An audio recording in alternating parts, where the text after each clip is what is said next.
ตัดลงไว้เนาะพอตัดแล้วมันขี้ร้าย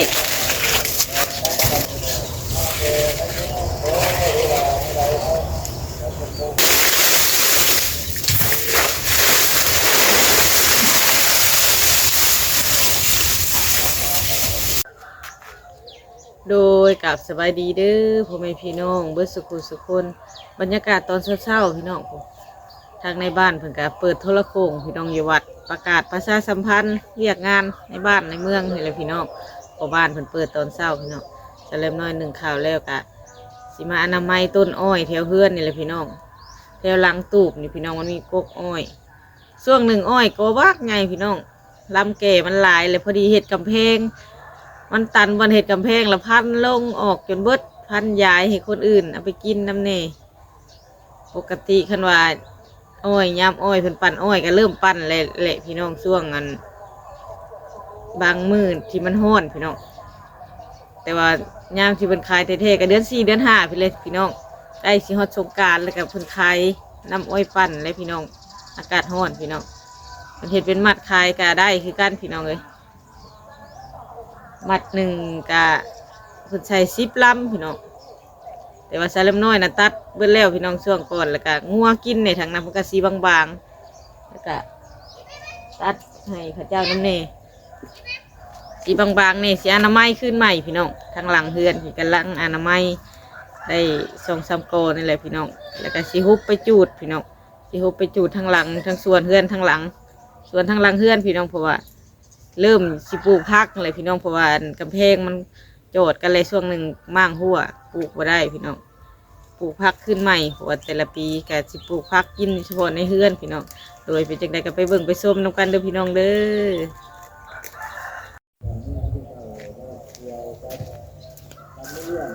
โดยพี่น้องแต่ละน้อยทางแรกเลยพี่น้องตะกี้มันหกกาบมันพี่น้องแล้วก็เสียไปจูดทางหลังพุ่นจูดเห็ดพุ่นทางสวนอันบ่สร้างมันก็เป็นแมงนะพี่น้องตัวอ้อยเดี๋ยวได้บางบ่มีดาบเกี่ยวเงาๆพี่น้องบ่ได้เห็ดใส่ขึ้นไปก็ขึ้นกำแพงก็ลง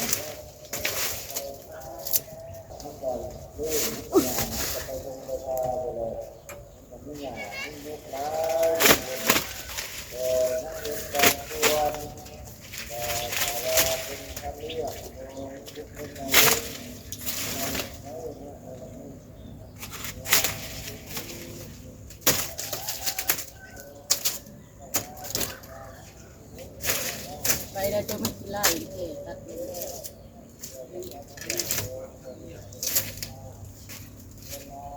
ปล่อยงัวเพิ่นบ่ให้ปล่อยได้ขึ้นใหม่บ่ให้เข้าไปแถวเดินวัดแถวเดินนั่นนะบนท่องเที่ยว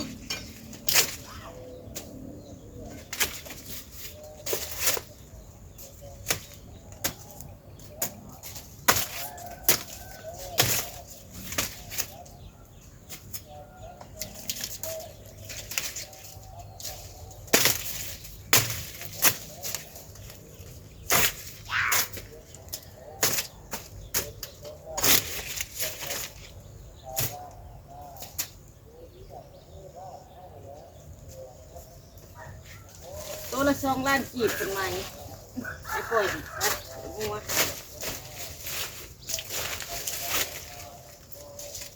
ตัดลงไว้เนาะพอตัดแล้วมันขี้ร้าย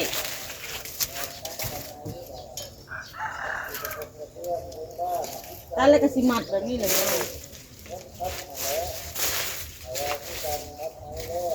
มันบ่มัดแล้วมันกกมันเอ็ดออกไปฝุ่นไปพี่พี่น้องเลย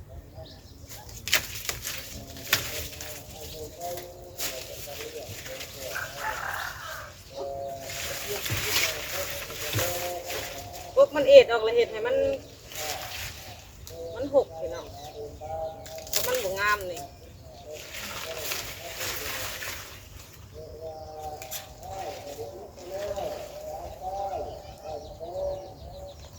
มัดจุ่มกันไว้นี่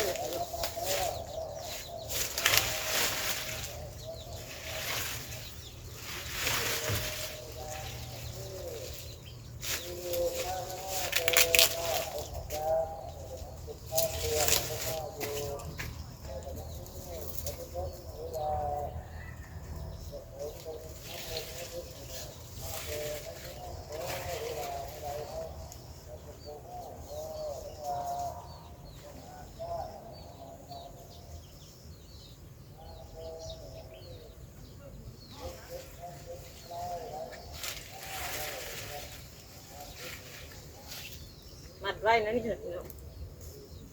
มันจะเป็นระเบียบใน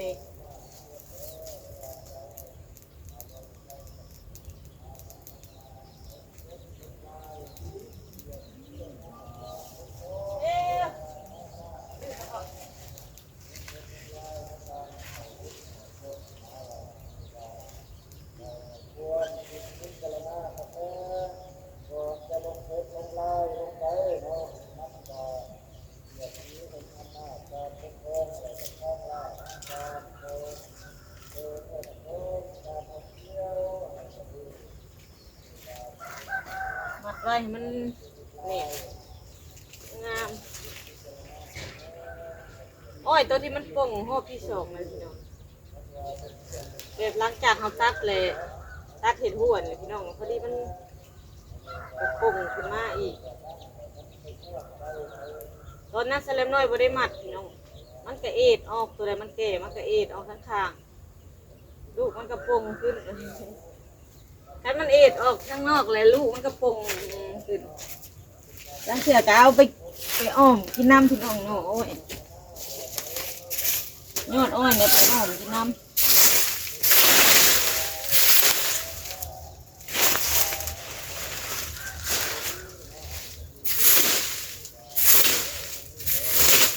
วาดแล้วเดี๋ยวไปขึ้นลำเลื่อน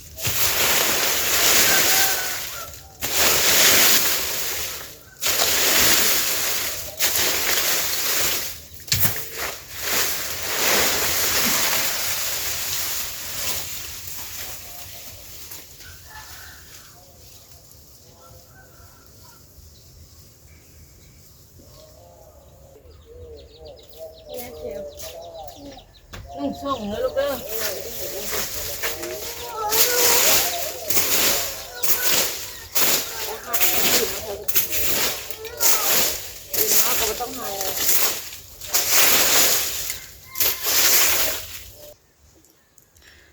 โดยพี่น้อง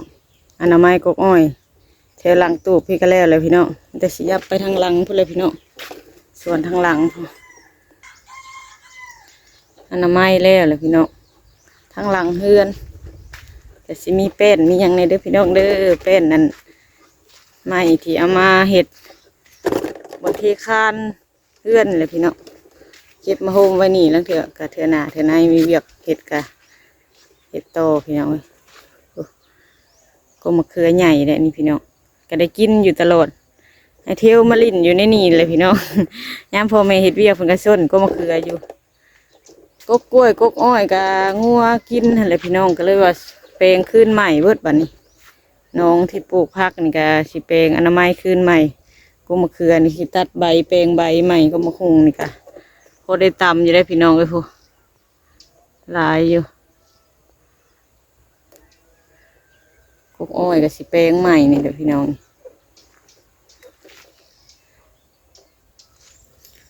เล็บทั้งนั้นพี่น้องก็มะเขือกะยิบกินหมากเบิดเลยช่วงหนึ่งเนาะเป็นนั่นพี่น้องโรคใบนี่เป็นโรคทางใบมันเลยพี่น้องใบแบบใหม่ๆเนี่ยพี่น้องใช้เล็บน้อยตัดออกตัดแปลงได้อันนั้นลายกว่านี้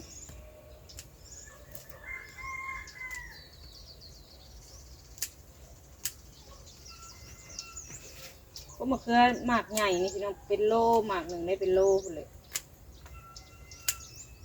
หมากละโลพี่น้องหักไปกินมันกัดแซ่บอยู่พี่น้องมันอ่อนค่ะเวลาไปมกไปจี่ยำข้าวสีอันสีป่นสีแก้วกับมันบดได้แข็งนะพี่น้องเห็นมันหมากใหญ่ข้าวเดียวมกข้าวเดียวมันกระซุกเลยก็อ่อนเลยพี่น้องจี่ข้าวเดียวก็อ่อนตัดใบมันตัวขี้ไล่ออก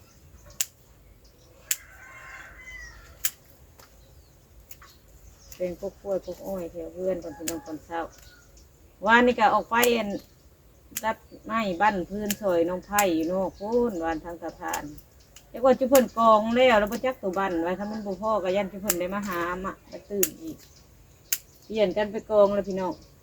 บัดกองอ้ายคนกองกับเขามากองซอยกันเลยน้องกันพี่น้องเอ้ยซอยกันดีแล้ว บ่ได้หวังแห้งอยากให้น้องให้นุ่งได้แห้งอยากมีเวลาหลายๆอยากไปซอยน้องทั้งมือได้ว่างถ้าเล็มน้อยก็ไปพี่น้องไปบ้านไปเฮ็ดซอยกันให้มันแล้วไวๆเลยกันกองไว้ก็ได้เผาไว้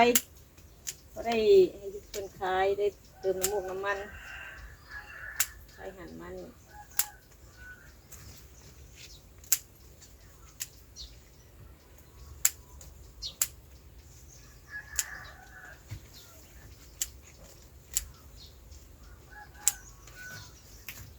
ตัดตัวใบมันขี้ลายนี่ออกเนาะเพราะว่าใบมันก็บ่ได้ลายบ่ได้ทะเลมน้อยตัดแล้วเถื่อโกนนะคะมันกำลังปรุงใหม่แต่ว่ามันเป็นใบใหม่อีกเลยมาเล่นตัดออกอีกอยู่ได้หลายปีได้พี่น้องก็มาเคือนโอ้เครือหนึ่งนี่ขนาดชาได้อยู่เป็นปี2 ปีโอ้เครือใหญ่3 ปีอะไรพี่น้องตัดใบมันออกใบใบโตคีล่ายมันออกเนาะโอ้ยแปลงกุ๊กอ้อยก่อนบ่แปลงเลยกับคีล่ายเลยพี่น้องเอ้ยมันยุ่งมันยัง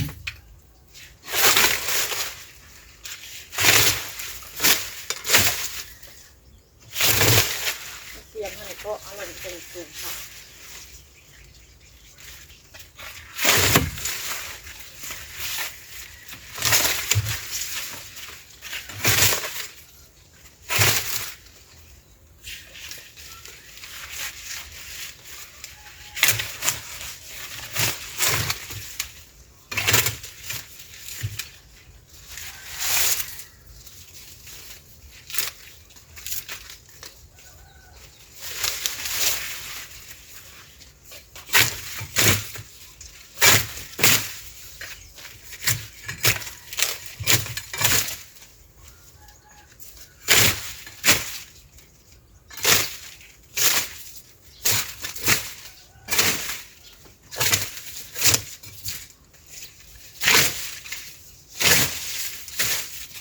เลือกกกตัวที่มันน้อยมันจะงามตัดออกเดียวตัดกินก็ได้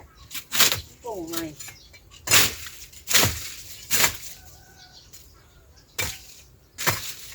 เวลามีเวียกมีงานเพิ่นขึ้นเรือนขึ้นชานขึ้นที่ต่างๆเพิ่นก็มา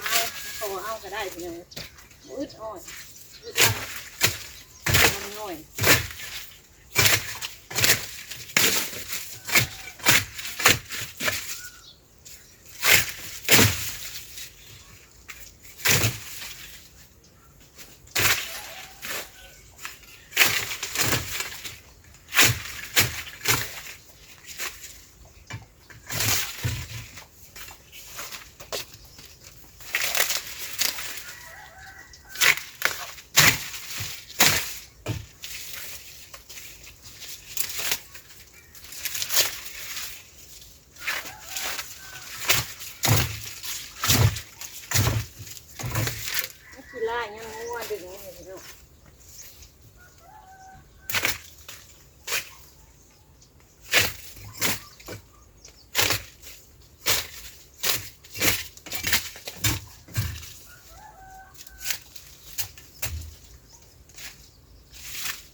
แล้วก็หาเงินมาหมักหน่อย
โดยพี่น้องอนามัยต้นอ้อยกันแล้วเลยทางหลังเฮือนทางนี้พี่น้อง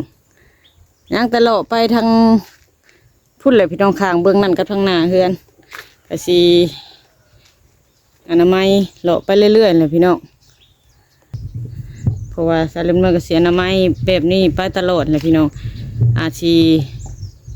จนว่ามันมีใบกลับขึ้นมาอีกพี่น้องจังสิได้อนามัยอีกเทื่อหนึ่งเลาะไปทางพูนตัวงวดก่อนอนามัยแล้วพี่น้องเพราะว่ามางวดนี่ผัดอ้อยโป่งใหม่มันกับงัวดึงงัวยังมันก็เห็ดให้มันหย่อนมันย่อยลงพี่น้อง